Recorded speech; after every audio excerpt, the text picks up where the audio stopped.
But really, I honestly have most of my clients look at fermented foods, if anything, and just eating a plenty of vegetables because those will feed your gut microbiome. The only person I see in a different category is if you have taken antibiotics and your body needs some help.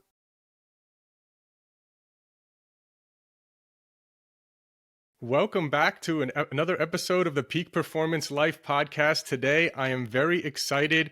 We have Unique Hammond. She is a holistic nutrition practitioner, an integrative health coach, a Crohn's survivor, author, life coach, wife, and mother who has helped countless individuals worldwide discover natural wellness, lose weight, heal acne, balance hormones, heal gut imbalances, and live healthier, more vital lives. To learn more about her courses and services, you can visit her at yourgreat.com, youregreat.com. And she's on Instagram as well. And she's the author of a book called Your Tastebuds Are A-Holes, and How I Trained Mine and Healed Crohn's. It's on Amazon. Unique, thank you so much for joining us here today. I'm really happy to be here. Thank you for having me. Well, great. Why don't we jump into it just with a little bit of the backstory of kind of how you got interested in health and got to where you are today. Wow. So health has always been a big part of my life, which is interesting that I ended up with Crohn's disease in my 30s because my parents actually raised me incredibly healthy. As we know, there's a lot of different, ideas of health out there. My parents kind of went more the Weston A. Price route, where we were raised on a lot of raw dairy and animal protein and vegetables. But that was kind of where I started. And in my 20s, I joke that this book should have been called Snickers for Breakfast because I was raised without sugar. And then, in my 20s, I just couldn't get enough sugar. So between my 20s and 30s, I really, drank, ate, overindulged, really lost my childhood upbringing. And I was raised mostly without television. So, when I left home and I started watching all the commercials and these people eating fast food and looking great and feeling great, I thought, oh, well, this is the life. You can eat whatever you want. And these people all look healthy. So, little did I know that these people don't eat what they're in their ads, promoting, what the ads are promoting. They probably do not touch fast food. So I just kind of ground my health into the dirt. That, and also working in an industry that was super intensive, and I was burning both ends of the candle on my career and not eating great, and definitely probably drinking more than I should socially, just because I was out so often for work. And at 34, really probably started earlier in my 20s, where I started noticing I had gut issues, but not really paying too much attention to it because I got my yearly checkups and everything was always fine. So I didn't really think that there was anything I should worry about. If the doctors were like, oh yeah, you're fine. It's normal to have some reflux. It's normal. Like, these things are normal. But little did I know that these things that were quote unquote normal really weren't. They were kind of precursors to what ultimately turned out to be Crohn's disease. And that's really what kicked off my health journey. So let's talk a little bit about so how did you, what are some of the things that you did then differently now when you had to make a change? Well, I really, I got my yearly checkups, and in the last one, when I saw my doctor, they ran blood.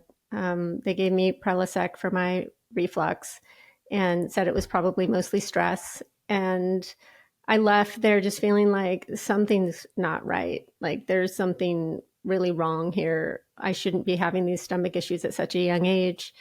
And I saw a Chinese medicine doctor who started treating me, and he kind of helped me. And then I saw a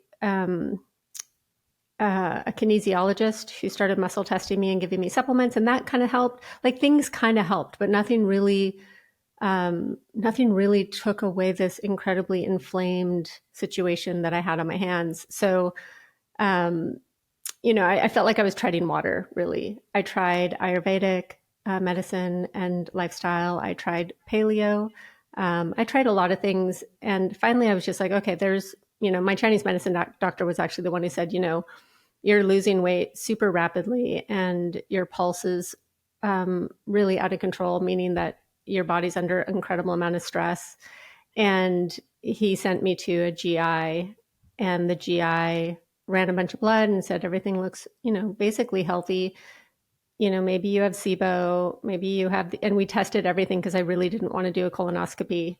And at 34, got the colonoscopy, came up with Crohn's disease, and was given kind of what would be the rest of my life, biologics, surgeries, and steroids. And that was the moment. Also, like, the doctor was great. He was a wonderful doctor, by the way, but he just very driven by the medical idea of what you need to do for something like Crohn's disease. And I just remember when he said to me, yeah, you'll take a biologic, you'll be on it for the rest of your life. You might have to go on a different one if your body actually adjusts to it. And, you can just live your normal life. And I remember I didn't walk away from that. I was like sobbing and skinny and really in bad shape. And I remember leaving going, kind of like the mentality of take this pill and eat whatever you want just didn't sit with me. I was just like, and I think that's really what awakened in me this desire to heal naturally or to put it into remission naturally. And that was, when I revisited fermented foods and eating liver and raw milk and kefir, and really like going down the route of I need to heal my gut. I researched, this is 13 years ago now, I researched that they did fecal transplants, and I was like, sign me up. They wouldn't do it, by the way. But, I was really going deep. And I even thought about, once I really understood the gut microbiome, I was like, maybe I should go home and start eating dirt from my homeland and see if that helps with my gut microbiome. But I didn't do that either. But it really took me on a journey of, how gut autoimmune is really about inflammation, and in medical terms, it's about your immune system attacking itself. But what I didn't get was, why would mine, after 34 years of life, start attacking me? Like, why would I, it just didn't make sense to me. So I really felt that I had to take responsibility for my health and figure it out. And if I couldn't, use the parachute of biologics to help get me back on track. This was a 3-year exploration, by the way. It was really painful. Yeah.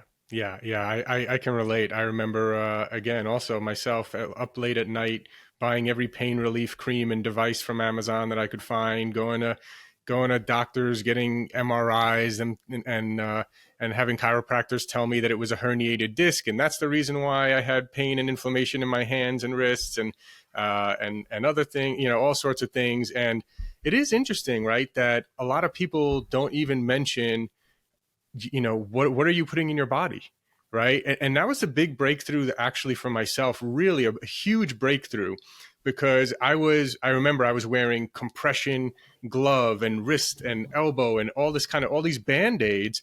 And when I don't know, somehow I was listening to some podcast or learning something, and it occurred to me, inflammation comes from what you're putting inside your body.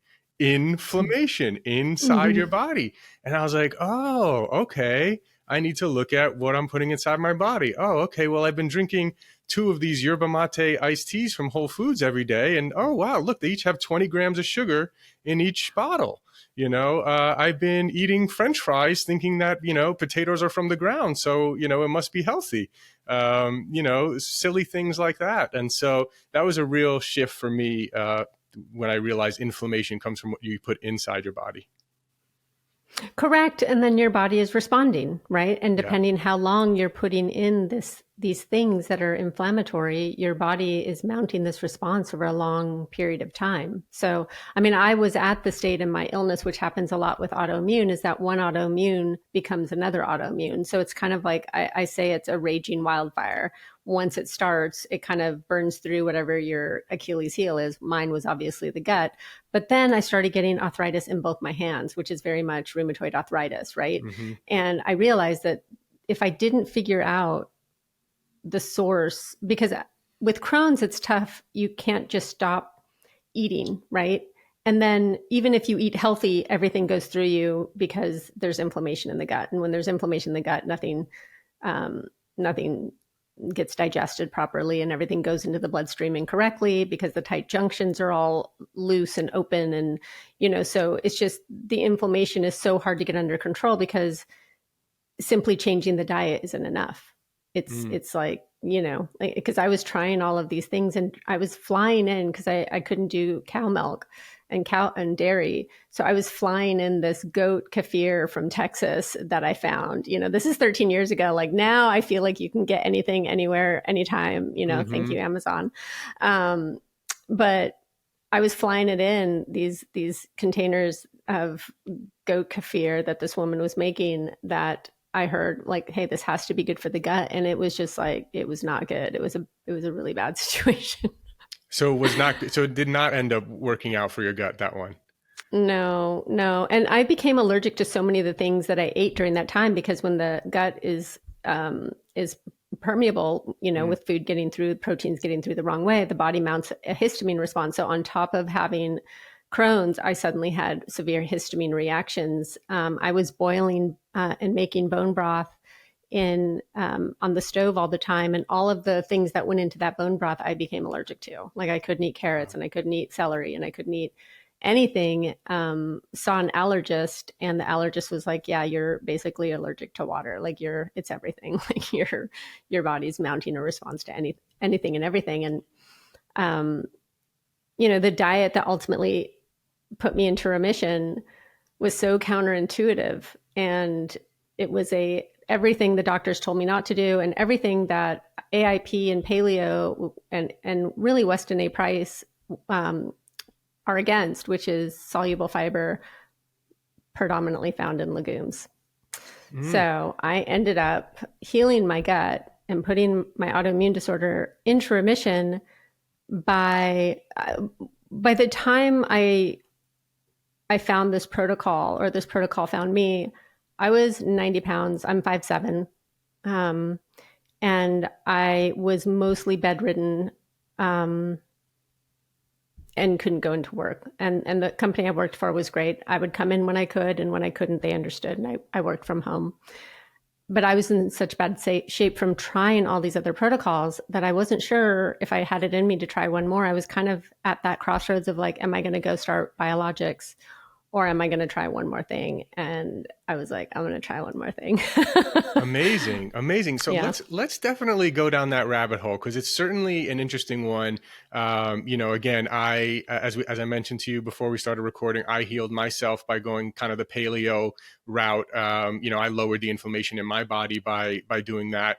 And obviously there are many benefits of obviously not eating processed foods and things of that nature. Beans are a very controversial one, right? I mean, vegans love beans. It's probably their main source of protein in many cases, and they rave about it. Paleo people are like, no legumes, no beans. I kind of stopped. I kind of stopped eating. Now these days, every once in a while, I'll eat beans. I don't really care anymore, and it doesn't seem to bother me either. But I don't eat large amounts of them. I think because it's still of the old stigma of like, oh, are they going to cause inflammation or mess up my gut or something? So I stay more on the cautious side. It's like, like I don't eat much tomatoes. I'll eat a little bit sometimes in my salad, but then, is it worth the risk when 60% or 50% or whatever, however many percentage of people have some, negative reactions to it. So I tend to go on the side of caution, but beans is a really, really interesting one. Obviously, they work great for many people. I have some very healthy vegan friends. I did vegan the wrong way when I did it, just eating bread and pasta and things like that because I couldn't get filled up off of Chocolate. Yeah, exactly. But I have some friends that are vegan that are very healthy and they eat lots of beans. So tell me, tell me your opinion. I know you have a bean protocol too. Maybe we could talk about. Yeah. Yeah. So yeah, I mean, my doctor included was like, no fiber for you. And that's not wrong. I will say, kind of where I was eating meat and potatoes. And I wasn't really eating them because if anybody listening knows Crohn's disease, I had how it manifested in me was constant nausea 24/7, pain that radiated from my lower back all the way up to my neck. And beyond the constant bathroom sprints, I was dry heaving all the time. Like I was just in really bad shape. And the meat and potatoes, I say that's what I was eating, but I wasn't really eating that much of anything at the time. And I started with just eating plain white rice. And the incredible thing about just eating plain white rice was that it digests mostly in the stomach. So you're not passing it through the bowels. And I wasn't raised thinking white rice was healthy, but it is an interesting thing how something that's not healthy can actually be a tool. And so the tool was to stop having bowel movements. And that was kind of the beginning of healing those epithelial cells in my intestines that were so raw and inflamed.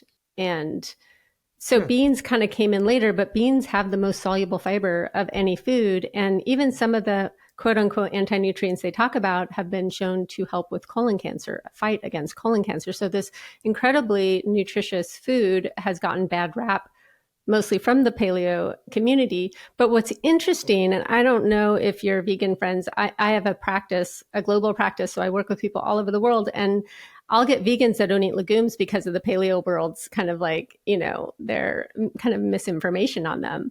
Yeah. And so I'm like, wait, you're vegan and you don't eat legumes? Like you're missing out on this, incomplete protein. How are you even getting any protein in there? Yeah. Yeah. I was just like, wow, that's a shame. But it just shows you how far kind of a big movement can take something. But I didn't eat them personally because as a girl, they made me gassy. And the only times I had legumes was in a chili with cheese, and the whole situation was bad. It was like bloated and gassy. And it's like, that's not sexy. No, I'm not doing that. So I really avoided beans mostly because, of that. And so in my re-education of legumes, it was like, wow, you would have to eat something like 4 bowls of oatmeal to get what you can get in 1/2 cup of legumes as far as soluble fiber goes. Wow. So the amount of soluble fiber was really impressive. And, so beans, rice, egg, like this was my diet in the beginning, just eating these super simple foods with no flavoring and no spice and no fats, because fats release the bowels via releasing bile. So it was really this protocol crafted to help heal the guts. And it's what I work with today. I work with helping people go into remission naturally. And all of them have the same question when they start: am I really going to be eating beans? And I'm like, not yet, but ultimately, yeah, you are. Because they also feed the gut microbiome. Those fermentable fibers feed the gut microbiome, and those substrates that they make feed the body. So it's really this beautiful offering that you give your gut microbiome in the end. Does the type of bean matter? Because I can't imagine myself eating like refried beans from the, from the Mexican restaurant and then running to the bathroom right after. It seems to be what happens there. So I definitely don't. I just don't go to those restaurants anymore anyway. But yeah, like, I didn't think so. Yeah. What kind of beans? What kind of beans do you like? Well, honestly, when I was healing, I was eating beans all the time, and it was I cannot put into words how surprised I was by how good I felt. And healing wasn't easy. Even once I got on this protocol, it was the first one that I felt my bowel movement started to slow down. I felt my inflammation coming down, but it wasn't an easy protocol to do, because in a paleo world, you say, oh yeah, I can't eat, I can only eat beans and rice and egg and whatever, some chicken breast. They're like, what are you eating? But you can eat all beans. Black beans were my favorite, but based on your gut microbiome, you may over ferment beans for a little while because your gut's so not used to having that fiber in there that your little gut bugs might go crazy fermenting them, and you could be a little gassy, which can be uncomfortable for some, which is why I don't recommend just like plowing through a bowl of chili, but just like adding lentils to a salad, or kind of taking a slow route to really introducing it to your gut microbiome. But funny that you mentioned refried beans, because at a certain point I could eat fat-free refried beans, and I used to buy them by the can. And if I was running errands, I would just put a spoon in them and just like eat them while I was running around town. Hey, whatever works. Um, well, just to kind of clarify for people that are listening, because you're saying you're trying to not have bowel movements. Obviously, in I guess normal healthy people, you want to be having at least one or preferably, I think, two bowel movements every day. And so, but in your case, you're talking about because of your Crohn's, that was causing basically, to go to the bathroom too much and painful and things of that nature, and that's why you're trying to kind of do something different there. It was the same thing also. You mentioned the Yeah. doctors are like no fiber. Everyone's probably listening, probably like, what, why no fiber? Isn't fiber great? And now I think you preach fiber a lot now, right? Oh yeah, I basically have an omnivore lifestyle, and with legumes. And obviously, if I have clients come to me who want to stay vegan, then I build vegan protocols. But I personally thrive on an omnivore protocol with legumes. So I don't really fit into the paleo world, and I don't really fit into the vegan world. I kind of fit into this in between world of eating a more diverse, having a more diverse plate. Nice, nice. And so let's kind of shift a little bit more. I think most of the listeners, hopefully, don't have Crohn's. If they do have, an autoimmune disease like Crohn's, they should definitely, reach out to you and work with you and try to solve that problem naturally. I would highly recommend that. But for kind of the average person now, shifting to kind of person who's, maybe a little overweight, maybe they're experiencing bloating, they want to lose some weight. What are some of the fundamentals that you would recommend for them? Losing weight is interesting. I've been all over the map with that, and I would say for women especially, not doing fasted workouts, where you're boosting Mm-hmm. cortisol first thing in the morning on a fasted body, which can dysregulate um, the nervous system. And for some women, it can put you into a kind of a famine state where you're going to gain weight after high intensity workouts fasted. So I don't recommend fasted workouts for women in my practice. I recommend a big protein breakfast in the morning. Um, so if they're, for me, like I'll just talk about what I do to maintain healthy weight. And Mm-hmm. because my clients, each one is so different. And a lot of times they want to lose weight, but it's part of a matrix of insulin resistance, PCOS. So it's for them, I'm building these really glucose friendly protocols. And the wonderful thing about legumes, because they are a complex carbohydrate, fiber, full of fiber, they are so slow into the bloodstream that you maintain a really healthy blood glucose levels. Mm. And that can help women, especially, lose weight, but also you're full longer. So if you wake up in the morning and you have, I have about 30 grams of protein, and then I'm having vegetables and then legumes. And obviously there's some more protein in the legumes, but it's incomplete. So I'm really making sure to get that complete protein. I'm full for hours. And Yeah. I think the Yeah. big thing about having a big breakfast, especially with protein in it, especially if you want to lose weight, is that a lot of times cravings, people sabotage their weight loss through cravings. And that's mostly because they're not eating enough nutrients for their body in the first place. So then the body is sending the signal, I need more nutrients. And our interpretation of I need more nutrients is I need sugar. I need quick release material, right? Like sugar is a Mm-hmm. quick release material for the body. So most people, if they don't eat enough, find themselves snacking, and then by the end of the day eating too many calories to lose weight, right? Yeah. So yeah, so eating proper meals really helps, and then also not interpreting a craving unless it's emotional, right? People eat for emotional reasons as well. Let's take that piece off the table. um, if we're simply talking about physical cravings, if the body is craving, usually it's not sugar.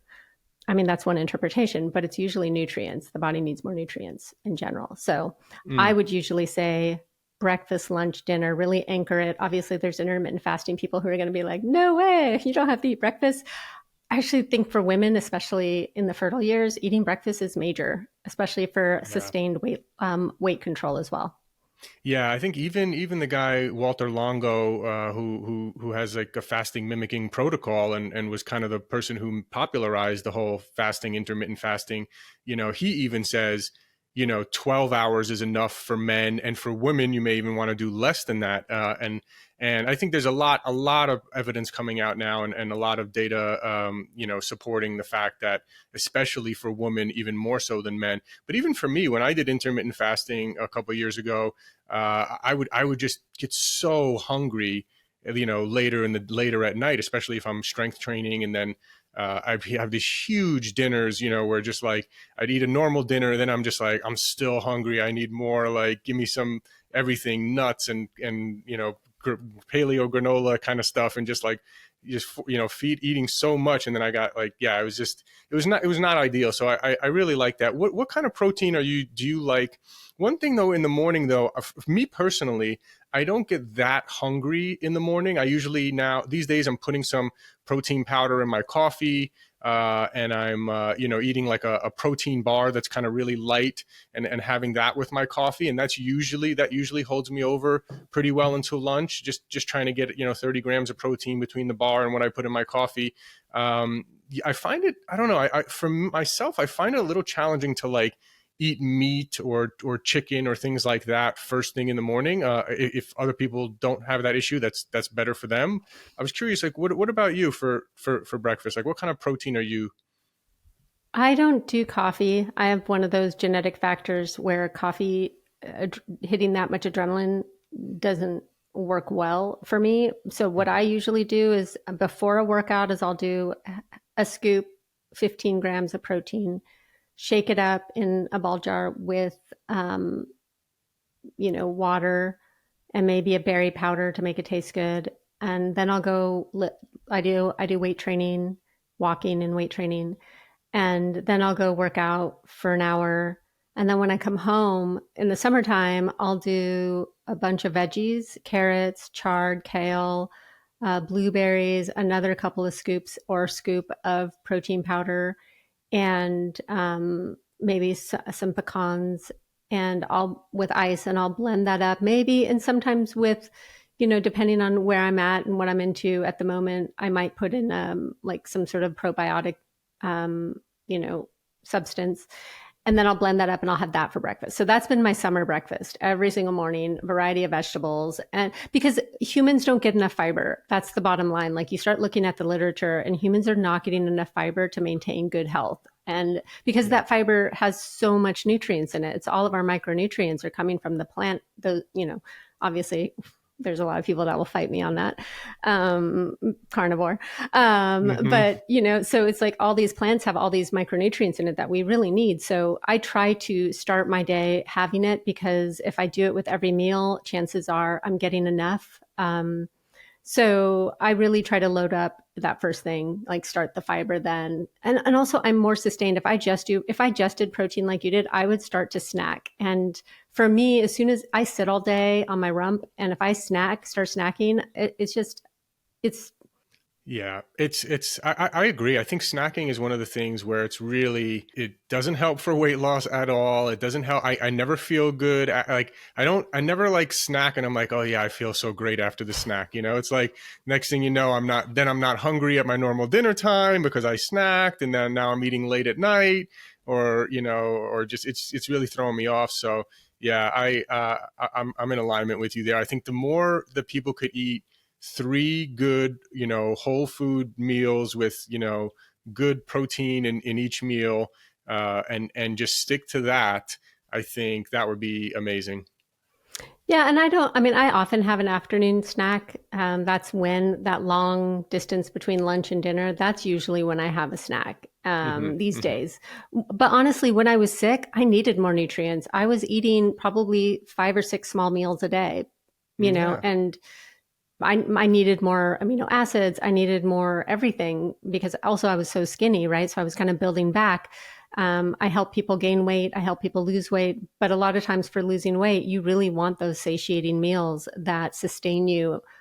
And then you're also not starving. Like, we don't want to starve. We want to nourish our body and put it into that parasympathetic state and give it, but obviously you have to be under calories to lose weight, right? Like, if your body's getting equal amounts of calories to what it needs every day, then there's no incentive for it to burn fat. So there has to be Yeah. some deficit.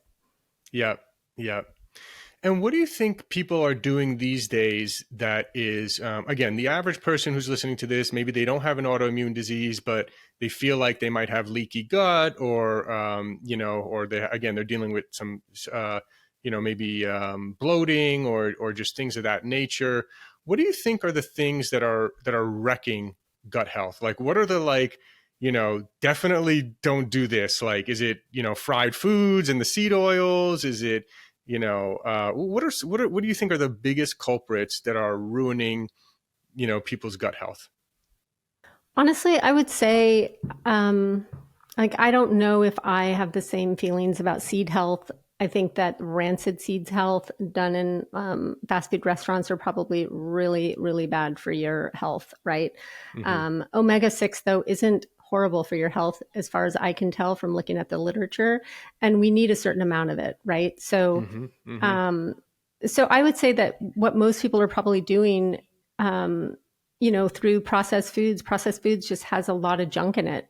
And so you're eating things that you don't even know you're eating, and you're eating. So I think it's really, and it's other stuff too. It's alcohol that affects the gut microbiome. It's chemicals on the skin that's going to go through the gut. Interesting. Um, What I what kind think of chemicals? What kind of chemicals should people be looking out for? Like, what kind of products? I Just think lotion. I think hair products, skin products, yeah, there's a lot of endocrine disruptors in there as well. But I mean, I think food is a big one. Yeah. People eat way too much sugar, as you can see in our culture, right? Mm-hmm. Mm-hmm. That's going to affect the gut microbiome. In my case, I was constantly on antibiotics. That's another one that just wipes out the microbiome. And then the other one, the sleeper that people don't really talk about, are all these really intense herbs people take. Oregano oil is not taking out just the bad bacteria in the gut. It's going to wipe out the good bacteria as well. So these herbs Interesting. that people think of as being really safe, they're also not in the hands of someone who doesn't know what they're doing. It could be really hard on the gut as well. Interesting. Interesting. I thought oregano oil was good for your immune system. I didn't realize it could potentially cause issues. It's pretty caustic. They call it a natural antibiotic, right? So anything that Wow. is has yeah. So anything that falls into that category is not inert by any means, and something to consider. I have clients who I'll be working with, and I have one in my mind right now. He working on a gut protocol with me, doing really well. Got a cold, started taking oregano oil, and there was no coming back. The gut just like blew up. Wow. Yeah. Yeah, I mean, So you can definitely feel the burn, right? There's something going on there. It's not definitely a powerful herb. So yeah, that's interesting. And what are your thoughts on probiotics? Again, for kind of the average person, kind of do you and the issue I have with probiotics is like there's just so much noise and nonsense out there. Like, you go on Amazon, it's like 40 billion, 100 billion. I think I saw one recently that was like, I think whatever someone just comes out with one, then the next brand has to try to one up them, and put 100 billion more in there. Like, does that, what does that even mean? Does it matter? And what should do people need a probiotic? And if so, what should they look for?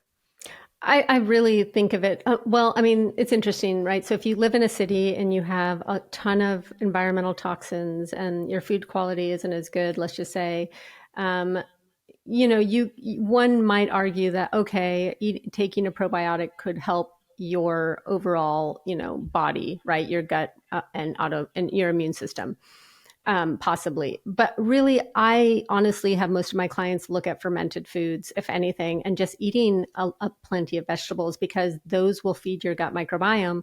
The only person I see in a different category is if you have taken antibiotics and your body needs some help in repopulating your gut. That's a good person to do it. But I don't know if people need to live on probiotics, to be honest. And I think that has become the trend where it's like part of your daily health routine is take a probiotic. Most of my clients don't. And also, if somebody's been taking one and they haven't seen any benefit, I'm like, get off of it. Eat fermented foods. If you eat dairy, eat kefir. If you don't, get a yogurt or fermentable foods or sauerkraut, wild fermented sauerkraut. Get things that your body naturally interacts with versus something else. So I tend to always go food first, is kind of like get your foundation of health down. after you get your foundation of health down, which is nutrients, then start looking at what you're supplementing and if you need something to supplement with versus like make supplements the thing is kind of like. Yeah, I agree, and I own a supplement company, and I agree with you 100%. Good for you. Yeah, supplements are. I always tell people, look, you're not gonna take supplements and fix a bad diet, right? I mean, the diet and exercise, the basics, sleep, right? That everyone always talks about. That's kind of the 80-90% of it, right? The supplements is for the extra 10%, or for deficiencies, if you're low in vitamin D and magnesium and things of that nature. Obviously it's really important, but it is very interesting because probiotics are probably up there. They might be the most popular, most best-selling supplement out there. Yet I'm kind of in the same camp as you. I actually, I think I probably take over 30 supplements a day, and I don't think and a probiotic is not usually one of them. So yeah, it's really interesting. Yeah, back to the gut. If somebody doesn't have a great diet and they're under a ton of stress and they're drinking alcohol and eating processed foods and, you're basically feeding the imbalance, and a probiotic isn't going to dent that. It's like the foundation, the diet has to change. And then once the diet changes, then you look at, hey, do I still need some additional support? And maybe you do. I mean, when I first started my practice, I came out like, people don't need supplements, just eat. I personally don't I mean, I have a whey powder, so that would be considered a supplement, but I don't have a ton of supplements, and I really go for food diversity and then check my blood. Very often I really get blood work done 3 times a year personally because of having a history of autoimmune. So I always want to know, like, does my diet support and my lifestyle support my body? And if it doesn't, then I would supplement, right? Versus I think for most people, they're under so much stress. Stress depletes nutrients. Alcohol, caffeine, sugar depletes nutrients. So you have these things that deplete nutrients. So if you're not constantly putting those nutrients back in, then you could see how you would slide into a quiet deficit over time. So I could see if somebody had a high stress job and couldn't have good nutrition, how having these supplements would be kind of a lifesaver from sliding into this deficit. Yeah, that makes a lot of sense. So you mentioned, I just want to real quick, I know we're running short on time, but I do want to get your best sources on fermented foods, because I'm realizing as we're talking, I'm like, man, I don't really eat fermented foods very much. I'd like to incorporate some more for myself. I know obviously kind of yogurt is the normal one, but I usually I don't feel the greatest with yogurt personally. And I did some genetic test and it said something about avoid dairy or whatever. I don't know how accurate those things are or not, but so yeah, I'm just curious in terms of fermented foods, what are some of your favorites? And also in terms of fiber, I know you're big on fiber. What are some of your best favorite sources of fiber? So wild fermented sauerkraut. I know a lot of my clients can get to Costco, and I think there's an organic brand called Wild Brine that they really like, and they just start by adding a tablespoon to their meals to help. There was a study done out of Stanford where they looked at the power of eating these fermentable foods, and it was amazing for bringing gut diversity. Like the best gut diversity they saw was from eating these fermentable foods and fiber, which they are fiber, right? So it's cabbage, and cabbage is fiber. So these fermentable fibers that are then fermented in such a way where you have this diverse culture on there that you're eating, and it's really feeding your gut microbiome. So wild brine is at Costco. My clients buy it in big bottles and have it and eat it for a long time. What is That's that? a Wild wild what is it? brine, I think it's called. I don't know what that is. They find it at Costco. I Okay. get local brands from the farmers market. There's a lot of people who come to the farmers market with their local fermented sauerkraut brands. Okay. It's sauerkraut. Wild brine is sauerkraut, and then you could do Okay. kimchi as well. So you could do sauerkraut, but it should say wild on it. It shouldn't have any vinegar in it. It should just be salt and water. And whatever the vegetable is. And then kimchi is another one that people really like.